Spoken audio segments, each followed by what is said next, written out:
오늘 감사 네 번째입니다. 여러분, 첫 번째 감사의 제목 혹시 아시는 분 있나요? 설교 제목? 예, 여러분들은 힌트만 좀 드리면 다 아시죠?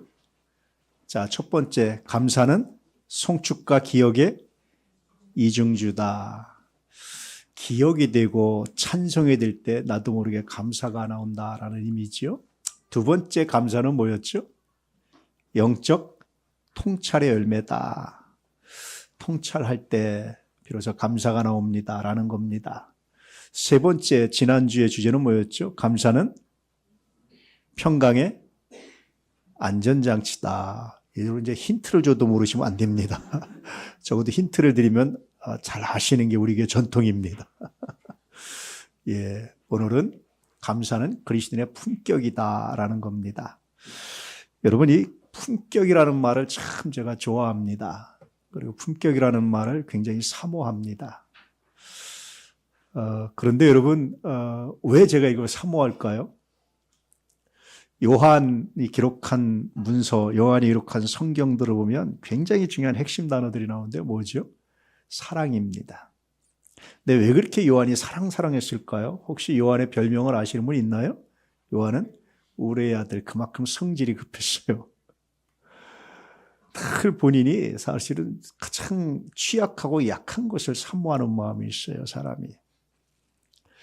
베드로는 그리스도를 아는 지식에서 자라고 그렇게 많이 강조합니다. 왜 그렇게 베드로가 지식을 강조했을까요? 예, 굉장히 사실은 세상적으로 학문이 부족했죠, 베드로가. 그러죠? 여러분, 제가 왜 이렇게 품격을 이렇게 소중하게 여길까요? 예, 제가 품격이 좀 부족해서.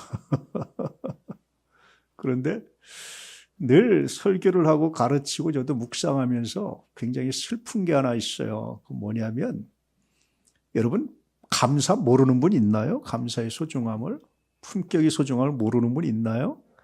근데 왜 우리가 안 됩니까, 잘? 종종 말씀드렸지만요, 태권도를 배우는데 품새를 배우고 기본을 배운다고 해서 태권도 다 잘하는 거 아닙니다. 끊임없이 반복 훈련해야 돼요. 끊임없이 반복해야 됩니다. 그래서 그것이 내가 무의식에서도 될 정도로 반복이 돼야지. 그래서 주먹이 날라오면 이렇게 막는 게요. 날라온다, 막는다 생각이 아니에요. 일단 맞고 나서 생각하는 거지. 그럴 때 잘하게 되는 거예요. 아무리 품새 1장부터 8장까지 달달 외우고 잘해도요. 해도 그렇게 반복 훈련이 안 되면 한 사람도 제압 못합니다. 오히려 당하죠. 신앙이요. 다 알아요, 여러분. 다 알아요. 기도해야 되는 것도 알고 성경 읽어야 되는 것도 알고 감사해야 되는 것도 알고 다 알아요. 그런데 실패하는 이유가 뭐겠어요? 아는데 훈련되지 않아서 그래요. 아리스토텔레스가 니코마스 윤리학이라는 책에서 그런 말을 합니다. 아레테라는 말을 참 잘하는데 이 품격 혹은 뭐 특별함, 뭐 덕, 뭐 이런 의미로 이렇게 다양하게 번역되는 단어인데 이 아레테는 어떻게 나오느냐? 습관이 만들어냅니다. 계속해서 반복해서 훈련해야지. 그러죠? 그래서 많은 사람들이 비유로 드는 건데 예컨대 칼이 있어요. 칼의 아레트는 뭐죠? 잘 베야 되잖아요. 잘 잘라야 되잖아요. 잘 들어야 되잖아요. 그런 겁니다. 사람의 아레테도 있고요. 다 사람마다 물건마다 다 그 아레테가 있어요. 근데 그 고유한 본래 존재 목적에 맞게끔 살아내는 게 아레테고 덕이고 품격이거든요. 그럼 여러분 그리스도인의 아레테는 뭐겠어요? 어떻게 하면 그 품격을 만들어낼 수 있고 어떻게 하면 그럴 수 있겠습니까? 그리고 그 품격이 언제 드러나겠어요? 가장 잘 드러날 때가 언제겠어요? 오늘 여러분, 나 감사 알아요. 나 그거 알아요. 그렇게 방법만 아는 것 가지고 안다고 말하지 마시고 계속 훈련하셔서 계속 습관이 되셔서 범사에 감사라고 하시듯이 일단 감사 먼저 고백하시고 습관이 되셔서 여러분의 삶에 그리스도의 품격이, 삶의 능력이 더 확장되고 깊어지는 은혜가 있기를 축복합니다. 그래서 성서는 범사에 감사라고. 이것이 그리스도의 손에서 너희를 향하신 하나님의 뜻이라고 말씀하세요. 잘 안 돼요. 그런데요, 어떤 슬픈 일이 있을 때, 어떤 아픔이 있을 때 감사합니다. 별 변화가 없어요. 다시 묵상하고 하나님 감사합니다 하면 이제까지 우리는 그리스도인으로 살아왔기 때문에 자기도 모르게 그냥 퉁쳐버려요. 하나님 좋게 하시겠지. 그러면 감사가 발견이 안 돼요. 그냥 퉁쳐버리는 신앙 가지고는요, 성장하지 않습니다. 다시 깊이 묵상을 해서 왜 이게 감사가 될까를 찾는 거예요. 하나님 감사합니다. 그런 과정을 한 5번쯤 거치면 제 경험에 의하면 보이지 않던 것들이 보이기 시작해요. 야, 이 아픔 속에 하나님의 은혜가 있구나, 선물이 있구나. 새로운 관점이 생기기 시작해요. 새로운 통찰이 생기기 시작해요. 그리고 그 받은 통찰대로, 관점대로 하나님께 맡기고 나아가면 나중에 결과가 변하는 것을 경험하게 돼요. 감사는 여러분 그냥 교양 과목이 아닙니다. 그냥 좋은 말이 아닙니다. 내 삶을 변화시키는 하나님의 능력입니다. 이 믿음을 가지고 오늘 말씀을 살펴보시오. 특별히 오늘 말씀처럼 좋은 소문이 아니라 흉한 소문 가운데 품격을 발견하시고 감사를 발견하시길 바랍니다. 우리 하나님의 말씀 함께 읽겠습니다. 함께 읽죠. 그는 흉한 소문을 두려워하지 아니하며 여호와를 의뢰하고 그의 마음을 굳게 정하였도다. 아멘. 감사는 단순한 예의가 아니고, 감사히 좋은 말이 아니고, 단순히 도덕적인 것을 말하는 게 아니고 신앙의 품격이고 영적 언어다라고 말씀하고 있는 거예요. 그런데 그 감사가 언제 제대로 드러납니까? 품격이 언제 제대로 드러나겠어요? 당연히 모든 일이 잘 되고 형통할 때는 그렇게 많이 안 드러나요. 잘 됐으니까 그렇지. 욥이 하나님께 불평하지 않고 의롭게 사니까 사탄이 하나님께 뭐라고 말하죠? 복 받았으니까 그렇죠. 잘 됐으니까 그렇죠. 그 복 받고 잘 된 것 가지고는 욥의 진가가 안 드러났어요. 근데 욥의 진가가 언제 드러났습니까? 그가 다 뺏기고 몸에 병이 오고 정말 심각한 고난을 당했을 때 욥의 진가가 드러나는 거예요. 여러분, 이순신 장군의 진가가 언제 드러납니까? 승승장구할 때가 아니라 모함받아서 그가 백의종군할 때 진가가 드러나잖아요. 12척이 있습니다. 아직도 할 때 진가가 드러나잖아요. 여러분, 신앙의 진가는요, 잘 되고 형통할 때 드러나는 게 아닙니다. 좋은 소식이 들려오고 긍정적 전망이 차고 넘칠 때 드러나지 않아요. 신앙의 진가는 흉한 소문이 들려올 때 진가가 드러납니다. 시편 112편 말씀은 다 묵상이 돼요. 여호와를 경외하는 자의 삶이거든요. 여호와를 경외하는 자의 삶인데, 여호와를 경외하는 자가 갖는 가장 핵심적 자세가 뭐냐? 흉한 소문을 두려워하지 않습니다. 왜냐하면 여호와를 의뢰하고 그의 마음을 굳게 정했기 때문에 그렇습니다. 그래서 오늘 말씀을 묵상하다 보면 품격은 이 흉한 소문을 어떻게 다루는지를 우리가 발견하고 찾을 수 있어요. 어떻게 다룰까요? 신앙은 이 흉한 소문을 어떻게 다룰까요? 그것이 품격이 됐을 때 이 흉한 소문은 어떤 의미가 있을까요? 한번 질문하고 답을 찾아볼 수 있기를 축복합니다. 참 부자와 졸부의 차이가 있죠. 그것이 뭡니까, 여러분? 졸부는 돈을 중심으로 살고 참 부자는 아무리 생각해도 감사를 중심으로 산다 하는 것을 느낄 때가 참 많아요.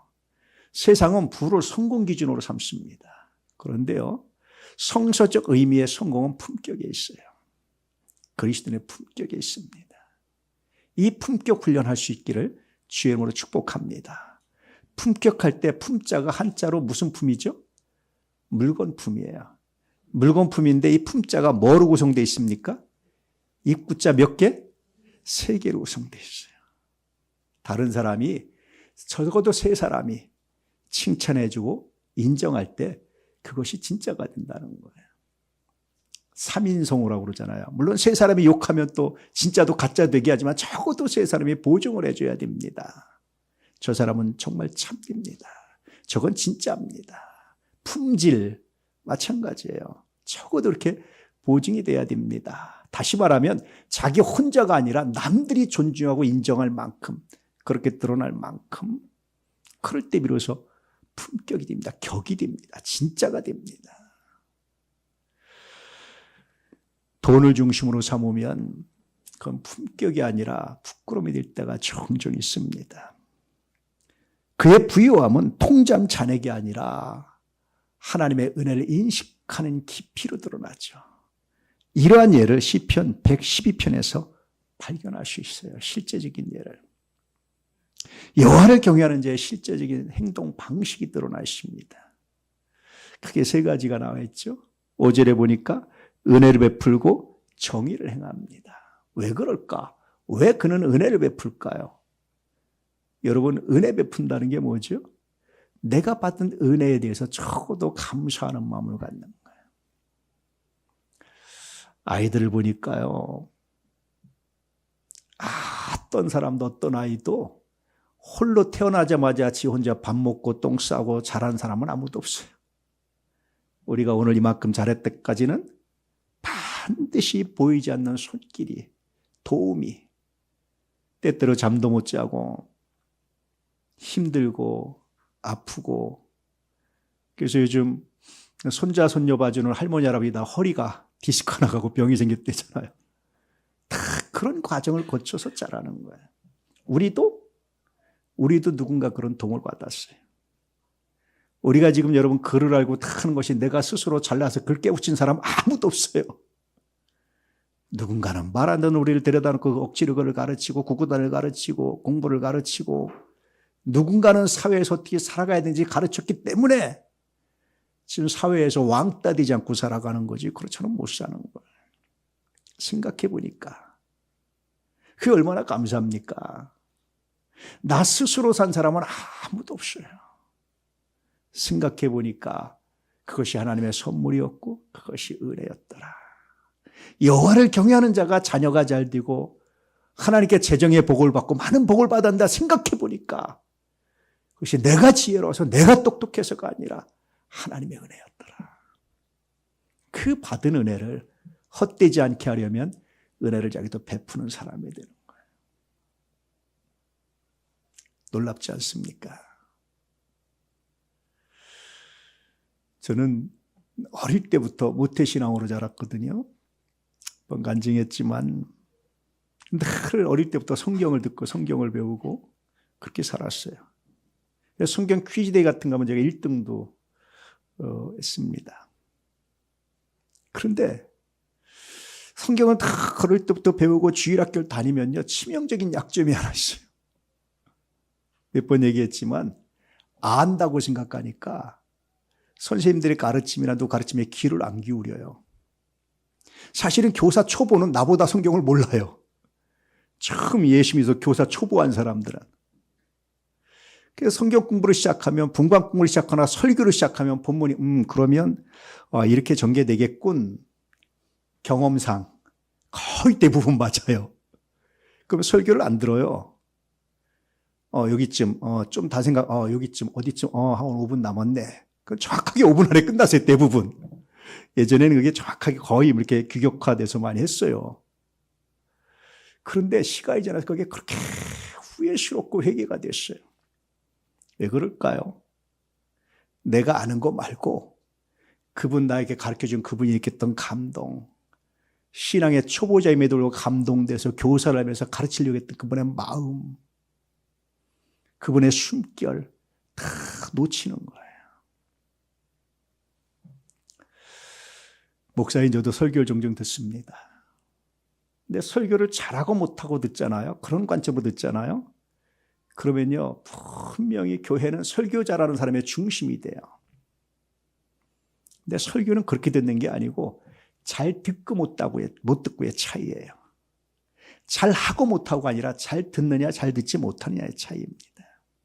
내가 잘 들으면, 하나님의 은혜로 들으면 그 교회는 그리스도 중심이 됩니다. 우리 그리스도에게라는 이름처럼 그리스도의 소유가 돼요. 그런데요, 잘하고 못하고에 집중하면 아무리 노력하고 애쓰고 수고해도 목사의 교회가 됩니다. 난 우리 교회가 목사의 교회가 아니라 그리스도의 교회가 되기를 소망하고 이제까지 왔고 앞으로도 그렇게 기도하고 여러분 그렇게 되길 축복합니다. 할렐루야. 저는 주님께 쓰임받는 도구일 뿐이지 교회 주인도 아니고 아무것도 아닙니다. 그저 설교할 수 있는 은혜를 받아서 부름받고 할 뿐입니다. 여러분, 은혜 안에서 그리스도의 말씀을 들을 수 있는 능력이, 그것이 내게서 난 능력이 아니라 하나님의 선물이라는 사실을 그렇게 받았기 때문에 또 누군가에게 그 은혜를 전달하는 사람이 되시기를 주의 이름으로 축복합니다. 그것이 그리스도를 경외하는, 여호와를 경외하는 자의 삶의 방식이었다. 얼마나 멋있습니까? 내가 잘나서 내가 한 겁니다라고 말하지 않고 내가 이만큼 된 것은 은혜입니다. 내가 받은 선물입니다. 성공하고 나서 그 성공을 자기 것으로 삼지 않고 은혜로 생각하고 베푸는 사람 품격 있지 않으세요? 그 감사가 놀랍지 않습니까? 두 번째는요, 7절에 보니까 오늘 본문인데 흉한 소문을 두려워하지 않는다. 왜 흉한 소문을 두려워하지 않을까요? 왜 그럴까요? 여러분, 그에게는 흉한 소문은 뭐에 불과합니까? 그저 작은 소식에 불과해요. 내 삶의 주관자가 하나님이십니다. 바울도 사방으로 우겨쌈을 당했습니다. 근데 내가 쌓이지 않았습니다. 내 안에 보배가 있습니다. 다윗도 그렇게 모든 사람의 자기를 비난하는 것처럼 있었는데 하나님께서 나를 넓은 곳에 세우십니다. 높은 곳에 세우셨습니다. 사실은요, 다윗의 치세에는 그렇게 인기 있는 왕은 아니었어요. 압살롬이 반란이 일으키니까 다 압살롬 편이 될 정도로 그렇게 인기 있는 왕은 아니었어요. 그런데 나중에 시간이 갈수록 다윗은 다윗의 길을 만든 사람이었어요. 표준이 되는 사람이었어요. 놀랍잖아요. 그의 모든 오해와 그가 받은 모든 것을 뛰어넘어서 새로운 길을 만들었습니다. 흉한 소문이 나를 좌우하지 못합니다. 내 삶을 주관하시면 오직 여호와 우리 하나님이십니다. 내 생사화복이 하나님께 있습니다. 답답한 일을 당해도 내가 쌓이지 않습니다. 무너지지 않습니다. 사방이 나를 우겨싸도 내가 쌓이지 않습니다. 내 안에 보배가 있습니다. 내 안에 그리스도가 있습니다. 내 안에 주를 향한 믿음이 있습니다. 흉한 소문을 두려워하지 않는 사람, 그 소문 앞에서 두려워 떨지 않는 사람, 품격이 있잖아요. 세 번째는요, 재물을 흩어서 빈궁한 자들에게 줬어요. 왜 줬을까요? 그의 목적이 돈이 아니라서 그래요. 그의 목적이 사람이라서 그래요. 예수님께서도 제자들을 부르시고 무엇을 낚는 어부? 사람을 낚는 어부. 여러분, 그렇습니다. 여러분들 만나고 함께하는 사람들, 정말 하나님이 소중하게 주신 선물이라는 사실을 다시 한번 기억하시는 은혜가 있길 바라요. 늘 지지고 볶고 늘 이렇게 다투기도 하지만 그러나 그가 나를 품격 있게 만듭니다. 종종 말씀드렸지만 유대인은 구제에도 순서가 있다고 말씀드렸죠. 첫 번째 순서가 누구라고 그랬죠? 아내입니다. 남자들이 돈 관리했거든요. 가장 먼저 궁핍하지 않도록 도와줄 사람이 아내라고 봤어요. 아내. 두 번째 구제 대상은 누구라고 그랬죠? 미성년 자녀. 세 번째 구제 대상은 성년 자녀. 죄송합니다. 부모. 네 번째 구제 대상은 성년 자녀. 이게 무슨 말이냐면요, 할아버지 할머니는 적어도 손자가 성년 될 때까지는 유지하라는 거예요. 경제력을. 유대인들은 굉장히 재밌어요. 그러고 나서 이제 우리 식으로 촌수라면 3촌, 4촌, 5촌 이렇게 나가는 거예요. 이렇게. 부부가 자식보다 먼저라는 거예요. 먼저 돕고 먼저 풍부하게 해야 됩니다. 유대인들의 구제 원칙이었어요. 구제 순서였어요. 그러면서 남기고 싶은 게 있는데 돈이 아니라 사람을 남기고 싶은 거예요. 사람을 남긴다는 것은요, 오래 추억을 하고 오래 관계를 갖고 여러 가지를 겪으면서 남는 거지 그냥 남지 않아요. 여러분 지금 만나고 있는 옆에 있는 사람들, 함께 예배드리는 사람들이 내 품격을 결정하는 사람들입니다. 그가 내 품격을 보증해 주는 거예요. 이런 의미에서 한번 옆 사람을 보시고 감사하시기 바랍니다. 당신이 나의 품격입니다. 예. 속으로 에이 다른 사람 옆에 앉을 걸 그러진 않았죠. 그러진 않았죠. 예. 품격입니다. 그래서 이 여호와를 경외하는 자는요, 재물 흩어서 빈궁한 자들, 재물 안 아까운 사람이 어디 있어요? 근데 그 재물보다 사람이 중요한 거예요. 누군가 여러분 어려움 당할 때 외면하지 마시고, 내가 빚을 내서 도울 수는 없습니다. 그러나 내가 도울 수 있는 만큼 돕고 함께하는 은혜가 있기를 주의 이름으로 축복합니다. 어떤 사람들은 어려움 당하면 기꺼이 주고 싶은 사람이 있고, 어떤 사람들은 어려움 당해도 쟤는 어려울 때만 그래 라고 생각하는 사람이 있어요. 그런 사람이 생각나잖아요. 부득불 그렇잖아요. 아우 얄미워, 힘들 때만 그래. 그런 사람이 있잖아요. 그래서 마음이 다치잖아요. 그런데 저녁에 와서 곰곰이 묵상하고 기도하고 생각하다 보면 무슨 생각이 들까요? 하나님은 나를 기쁘게 복 주실 만큼 내가 하나님을 기쁘게 했나? 하나님은 얄밉지 않으실까? 평안할 때는 모른 척하고 잘 될 때는 지가 잘한 것 같고 안 될 때만 아버지 하면서 찾고, 근데 하나님은 한 번도 외면하지 않고 주셨단 말이에요. 묵상해 보니까 내가 받은 은혜는 내가 잘해서 받은 게 아니라 그러지 않음에도 받은 은혜였더라고요. 내가 할 수 있는 만큼 하기 원합니다. 할렐루야. 여호와를 경외하는 자의 삶의 방식이었던 겁니다. 이런 사람에게 하나님은 재물의 복, 기억되는 복, 뿌리 영광 중에 들리는 복을 주셨다. 이렇게 말씀하시죠.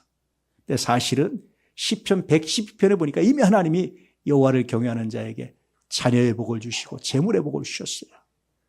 그 받은 복을 자기 것이란 말하지 않고 은혜를 베푼 데 쓰고 또 약한 사람들을 나눠주는 데 쓰고 하는 사람이 하나님께 더 주시는 거예요.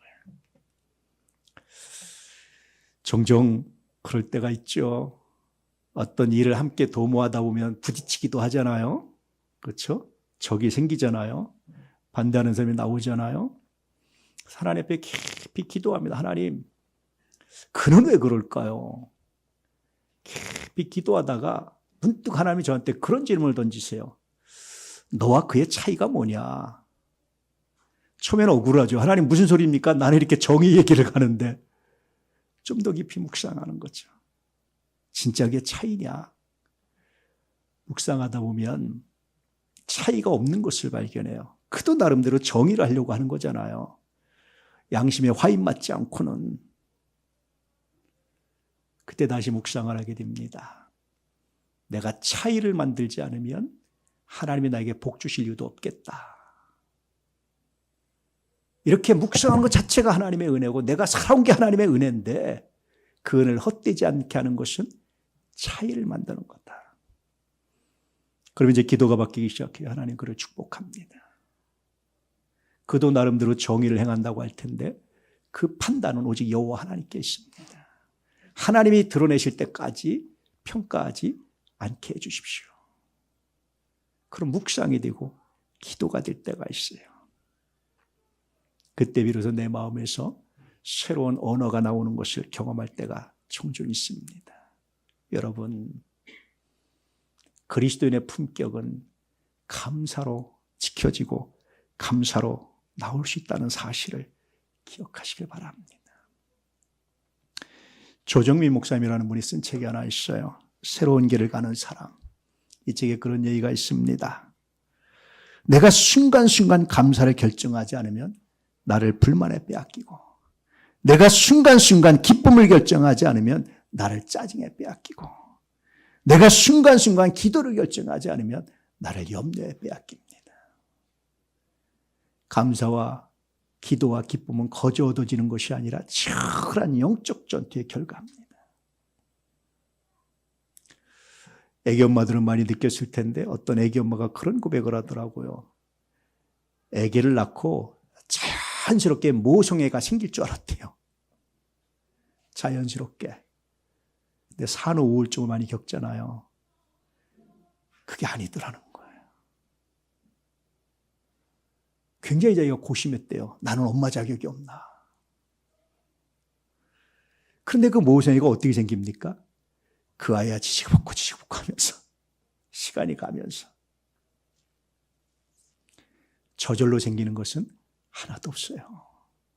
감사 저절로 안 나옵니다. 끊임없이 영적 전투하셔야, 기쁨 저절로 안 됩니다. 끊임없이 영적 전투하셔야, 기도 끊임없이 기도하셔야 비로소 염려 대신에 기도로 체험받는 거룩한 역사가 있어요. 이제 여러분 흉한 소식이 들려오거나 염려가 다가오거나 문제가 다가올 때에 어떻게 하면 내가 감사를 지킬 수 있을까, 기도를 지킬 수 있을까를 묵상할 수 있는, 감사를 지켜낼 때 비로소 그것이 여러분에게 품격이 된다는 사실을 기억하시기를 축복합니다. 품격은 지위나 배경에서 나오는 것이 아니라 감사를 지킬 때 나오는 하나님의 은혜고 선물입니다. 특히 여러분 흉한 소식이 들려올 때 더더욱 이 품격을 지키시기를 축복합니다. 부정적인 뉴스가 가득할 때 여호와께 내 삶을 맡기며 그 품격으로 세상의 빛과 소금이 되는 은혜가 있길 바랍니다. 말씀드렸다시피 방법만 알아서는 안 돼요. 끊임없이 훈련하시고 끊임없이 반복하시고 연습해 보시기를 축복합니다. 감사는 그래서 마음의 질서를 세우고, 품격은 그 질서에서 피어나는 마치 영적인 꽃처럼 아름다운 열매가 됐죠. 이제 묵상 질문에 대한 답을 한번 찾아보겠습니다. 품격은 흉한 소문을 어떻게 따르는가? 그저 작은 소식으로 치부합니다. 종종 그래요. 오랫동안 교제하던 어떤 사람을 누가 막 이렇게 약점을 얘기하고 비난을 할 때가 있어요. 그때 묵상합니다. 당신의 말도 중요하지만 나는 그와 오랫동안 지켜봐온 내 경험과 내 마음이 더 중요합니다. 그와의 지냈던 시간이 난 더 중요합니다. 그 오랜 시간이 당신의 말 한마디로 무너질 만큼 나는 약하지 않습니다. 여러분 그래요. 누구의 말도 중요하지만 여러분이 갖던 경험을, 추억을 더 깊이 묻어낼 수 있기를 축복합니다. 적어도 우리가 하나님과 함께 하잖아요. 하나님과 교제하잖아요. 기도하잖아요. 세상에 어떤 소문이 들려온다 할지라도 나는 오랫동안 우리 하나님과 기도하면서 쌓았던 그 신뢰를 나는 더 소중히 여깁니다. 여호와 하나님이 내 편이십니다. 이 고백을 가지고 그저 그것도 작은 소식에 불과합니다. 이것을 선용하고 바꾸실 분 우리 하나님이십니다. 고백하며 승리하시기를 축복합니다. 왜냐하면 여호와께서 보호해 주심을 신뢰하기 때문이에요. 그래서 여러분 품격은 위기 속에서 드러나는 믿음입니다. 흉한 소문은 신앙인의 품격을 시험하지만 동시에 하나님을 더 깊이 신뢰하는 놀라운 선택의 시작이 될 수 있어요. 부정적 뉴스, 부정적 소식에 흔들리지 마시고 그 순간 하나님을 바라보시는 하나님의 사람들의 품격을 소유하기를 축복합니다. 할렐루야. 이렇듯 품격은 위기 속에서 드러나는 믿음입니다. 이 품격이 감사의 열매라는 사실을, 감사하지 않으면 이 품격을 만들 수 없다는 사실을 기억하시고 다시금 삶의 감사를 발견해 보시기 바랍니다. 정리해 드립니다. 흉한 소문이 들 때 세상은 흔들리지만 감사의 사람은 흔들리지 않습니다. 품격은 소문이 아니라 신뢰에서 비롯되고 그의 평화는 상황이 아니라 하나님께 뿌리내린 감사에서 피어납니다. 축복합니다. 이제 여호와를 경외하며 감사로 품격을 지켜내므로 시편 112편의 복이 가득하기를 축복합니다. 메시지 함께 읽죠. 믿음으로 감사를 지켜내라. 그러면 그리스도인의 품격으로 삶을 풍성하게 할 것이다. 아멘. 오늘 말씀을 기억하며 함께 기도하기 원합니다. 흉한 소문이 들릴 때 여호와를 경외하며 감사를 지킴으로 품격 있는 그리스도인이 되게 하여 주시옵소서. 주님, 주님, 우리의 생사아버지 주님께 있음을 고백합니다. 그러므로 세상의 어떤 흉한 소식 앞에서도 오히려 감사하며 두려움과 염려가 아닌 기도로, 기뻐함으로, 감사함으로 그리스도 예수 안에서 우리를 향한 하나님의 뜻이 이루어짐으로 오히려 감동하는, 그렇게 상황을 바꿔가는, 그렇게 결과를 바꿔가는, 그렇게 하나님의 사람의 삶을 드러내는 놀라운 능력이 우리 가운데 있게 주시옵소서. 주님, 주님, 예수 그리스도 이름으로 축복하며 기도드립니다.